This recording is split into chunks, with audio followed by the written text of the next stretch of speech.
As we speak, currently one of the largest scandals in Canadian history is unraveling before our eyes. Hockey in Canada is going through a reckoning, and trust me, it's ugly.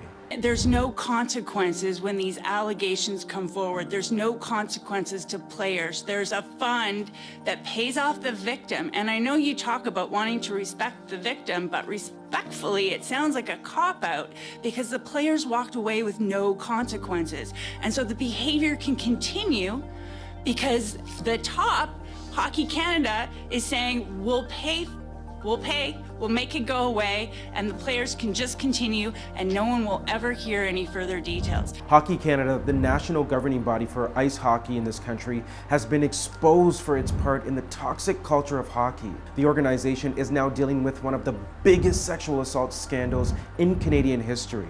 It's led to Hockey Canada's entire board resigning, including their CEO. Major sponsors have pulled their sponsorships, and Canadians are literally in disgust of the organization. It's literally a whole mess. How did Hockey Canada get away with decades of covering up sexual assault cases? And why did it take so long for Hockey Canada to be exposed? Hey, it's BG, and thanks for watching. I'm going to break down the Hockey Canada scandal, but before I do, I need you to do a few things, like subscribe to this channel, tap the notification bell, hit the like button, and make sure to follow us across all of our social media. The details are in the description below. So according to Hockey Canada, their mission statement is to lead, develop, and promote positive hockey experiences. But ain't nothing about this scandal screams positive hockey experiences. Instead, it screams promoting and covering up a toxic culture in Canada's national game. This national embarrassment recently led to Hockey Canada CEO Scott Smith leaving the organization and resigning his position after intense national pressure, including from the Prime Minister. Hockey Canada has completely lost the confidence of Canadians. It is inconceivable that folks at Hockey Canada continue to dig in. It's not like there's something extraordinarily special about the people at Hockey Canada that means they're the only people in the country that can run an organization like this. There's lots of people who could run it. If we have to create an organization, get rid of Hockey Canada and create an organization called Canada Hockey instead, people will look at doing that. How did we get here? It's no secret Canada is the birthplace of ice hockey, and so many Canadians love the sport. But for decades, hockey players under Hockey Canada have been accused of sexual assault. And for years, coaches, head staff, and the CEO of Hockey Canada have turned a blind eye. Now, as more stories of assault and misconduct continue to surface, the organization has dug itself its own grave. As we speak, currently one of the largest scandals in Canadian history is unraveling before our eyes.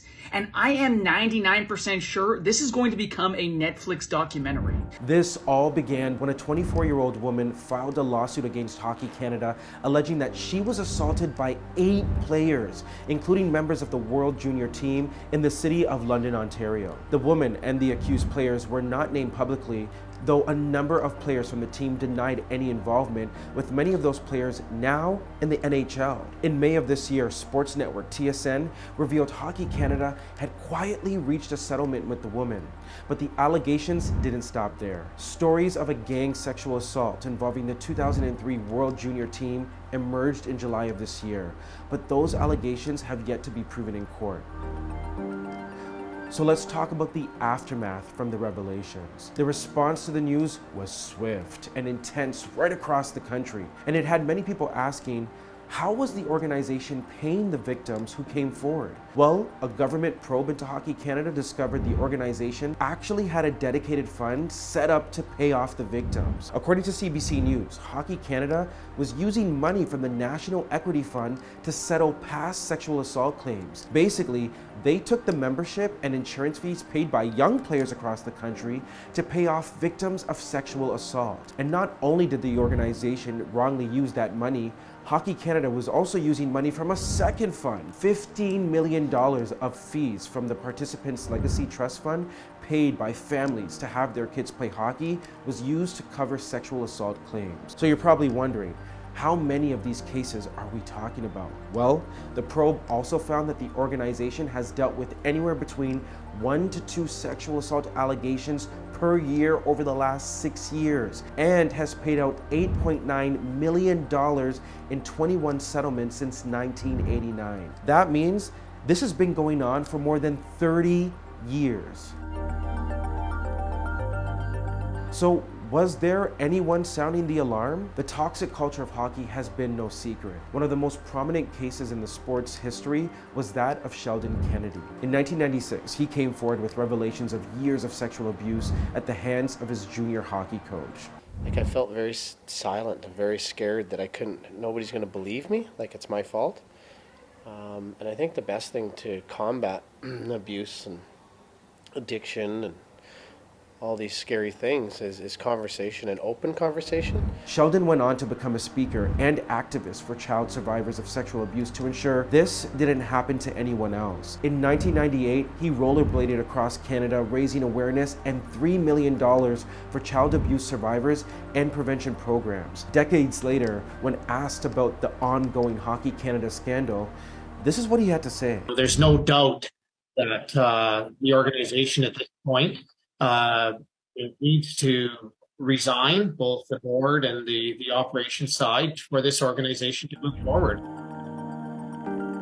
So why did it take so long for Hockey Canada's board to resign? With news of this scandal gaining momentum every single day, those in charge of Hockey Canada seemed to believe they could somehow get off scotch-free. That's until the brands who support this entire operation began to pull the plug. Major brands started to say enough is enough and decided to cut ties with Hockey Canada. These brands included Tim Hortons, TELUS, Scotiabank, and so many more.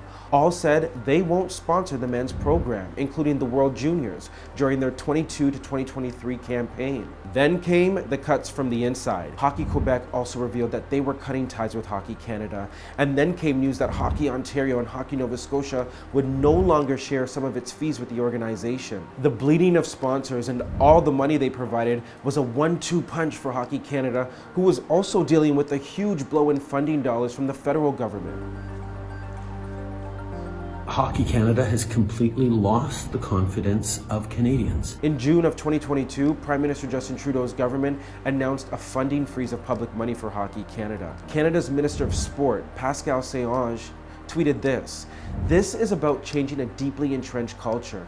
It's not about simple band-aid solutions." This pushed Hockey Canada to reopen the investigation into the 2018 alleged sexual assault case led by an independent third party. In July of this year, the organization launched an action plan to improve the culture behind the game. And in a statement that Hockey Canada put out, they said, "We need to do more to address the behaviors that are undermining the many good things the game brings to our country." The action plan outlined a new tracking and reporting system for all complaints of maltreatment, abuse, and harassment. They even said they'll increase and enhance training for players, coaches, employees, and volunteers to include additional focus on masculinity, consent, and toxic behaviors, and that they'll drive a culture in hockey that encourages all participants to speak up. But that action plan wasn't enough. After losing the support of the government, major brands, and even the public, the pressure was just too much for Hockey Canada, and finally, on Tuesday, October 11th, CEO Scott Smith saw the writing on the wall and the entire board of directors stepped down. But why did it take so long? And more importantly, what does it say about the culture of hockey that this was even allowed to go on for this long? It's a moment of reflection for all Canadians who love the sport, and a moment to ask, what does the future of Hockey Canada actually look like, and where do we go from here? Let me know in the comments below, and thanks for watching.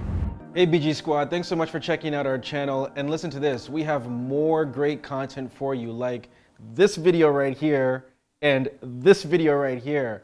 By the way, don't forget to subscribe to this channel right now, and tap that notification bell.